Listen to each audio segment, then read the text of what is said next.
Hello दोस्तों, हर हर महादेव, राधे राधे। आप सब कैसे हो? उम्मीद करते हैं मेरी सभी दोस्त अच्छे होंगे। और शोभा दीदी हमारी आई हैं हमारे घर पर, तो उनकी तबीयत खराब है और हमारी दीदी बहुत परेशान है, फिर भी हमारे साथ सपोर्ट कर रही हैं और हमारे साथ खड़े हैं, हमारे साथ गीत बनवा रही हैं। तो दोस्तों आप लोग भर भर के सपोर्ट करिएगा। नया चैनल है दोस्तों, पुराना तो डिलीट हो गया है, तो आप लोग फुल वॉच करके वीडियो को देखना और सपोर्ट करना दोस्तों।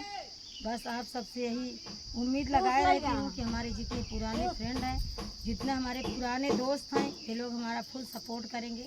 तो हम लोग नया नया गीत लेकर आप लोग के लिए आते हैं दोस्तों। नए गीत के साथ आज ही उपस्थित हैं।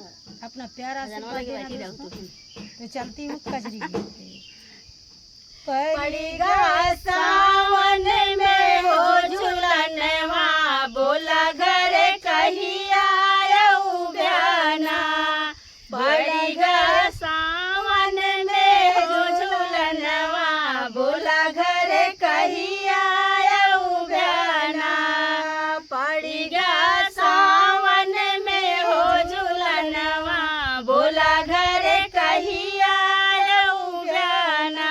सब सखियन मिली झूलन लागे, सब सखियन मिली झूलन लागे। हमहू जब नई हरवाना, हमहू जब नई हरवाना। सब सखियन मिली झूलन लागे, सब सखियन मिली झूलन लागे। हमहू जब नई हरवाना, हमहू जब नई हरवाना। पिया हो सावन में पड़ गए झूलनवा, बोला घर कहिया उगाना। बोला घर कहिया उगाना, बोला घर कहिया उगाना। सास ननद हमें मारई तना, सास ननद हमें मारई तना। नहीं भाभी तोरा ठेकाना ना, नहीं भाभी तोरा ठेकाना ना। सास ननद मिली मारई ताना, सास ननद मिली मारई ताना।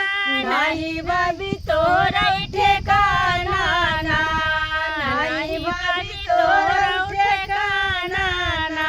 पड़ेगा सावन में हो झूलनवा, बोला घर कहिया उगाना।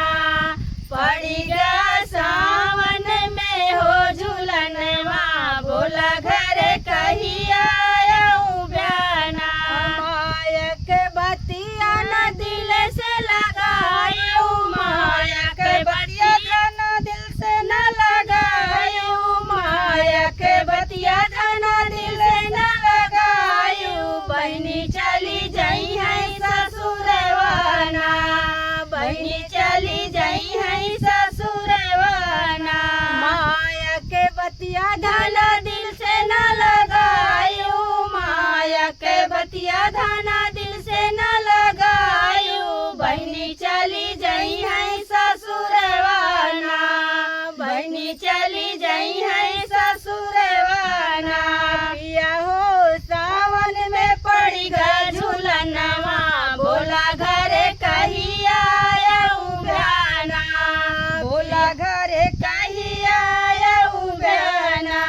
पिया हो सावन में पड़ी गए झूलनवा, बोला घर कहिया उगाना। बोला घर कहिया उगाना, बोला घर कहिया उगाना। तो दोस्तों ये था हमारा धमाकेदार गीत। आप लोग कमेंट में जरूर बताना मेरा गीत कैसा लगा। फिर मिलता है नेक्स्ट वीडियो में तीनों बहन के साथ। राधे राधे।